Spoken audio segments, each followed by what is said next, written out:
So you don't know what to do with all this database which you have collected from international trade fairs. So this video is right for you. The last video in this video series of international trade fairs.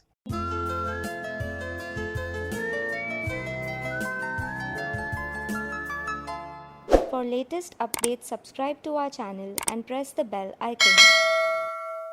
So finally you have landed to your hometown with all the database and with all excitement of the information which you have. Now it's time to explore those database and explore those information. So in this video, we will talk about how you should do follow-up with your customer. What should be your post-trade fair activities which will help you to increase your business into the international market. So first, we will talk about the categories of inquiries which you have received. So you need to do categorization of your inquiries, A category, B category or C category. A categories are those people with whom you had very deep discussion. Try to send them email as soon as possible so that they don't forget you. B category of inquiries could be those inquiries which people are interested in your business but not very immediately. So try to send them thanking email, maybe after sending email to all A categories of inquiry. C categories of inquiries are also kind of a passive inquiry with whom you didn't have enough conversation, but they are also your potential buyers. So try to send them thanking email along with some information about your organization. Next task, all you should do is visit the website of all these people who have visited your stall.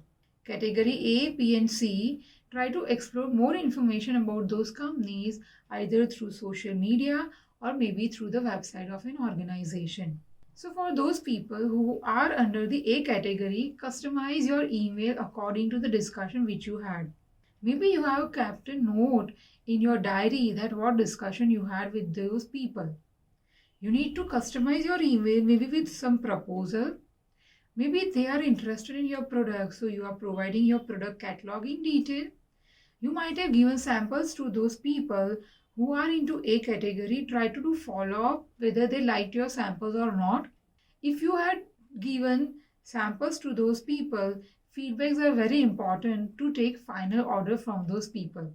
So exhibitions are very right place to exchange sample of your product so that the potential buyers can actually check and taste your product.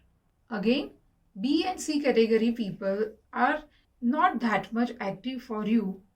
So you are keeping them in a loop every month or maybe twice in a month. You are sending them some of the detail about your company so that they will even not forget that you had visited or maybe they had visited your stall. You can also plan video conference with the people who are interested in doing business with you because you had already given your samples. They like the sample, so you may also have some video conference or maybe some video call to have a detailed discussion for further business. Next comes the registration for next year's event. Now this is very important. Side by side, you are doing conversation with the parties who had visited your stall. But if you find lot of database from the same exhibition you are interested in doing or participating in this trade show again next year, you should register yourself well in advance for next year. So booking for next year will give you some extra benefit by paying less money for the same booth which had given you very good information and you had very good amount of footfall from the same location. And last but not least, you should do follow-up with your people or maybe with the categories of the inquiries which you had received. Maybe you will not get the business in a month or 2 months. It may take 1 or 2 years, but try to keep some patience. Stay in touch with those people, and if they are visiting India, try to invite them to your offices and factories so that you can have more detailed discussion with the parties whom you had already visited or with whom you had a meeting once in international trade fairs. So with that note, we are ending this video series of international trade fairs. I hope all of you have enough information and you all are confident if you are taking participation in any international trade fairs. This video series is for you. Try to share this information if along with your groups, if along with your colleagues, so that a lot of people can get benefit from this video series. If you are interested to have more information in the international market, you can write comment that on which topic you want us to make videos, so that it will provide you more knowledge to expand your international business. Thank you, all of you. For detailed learning of all logistics subjects, visit www.logiveda.com.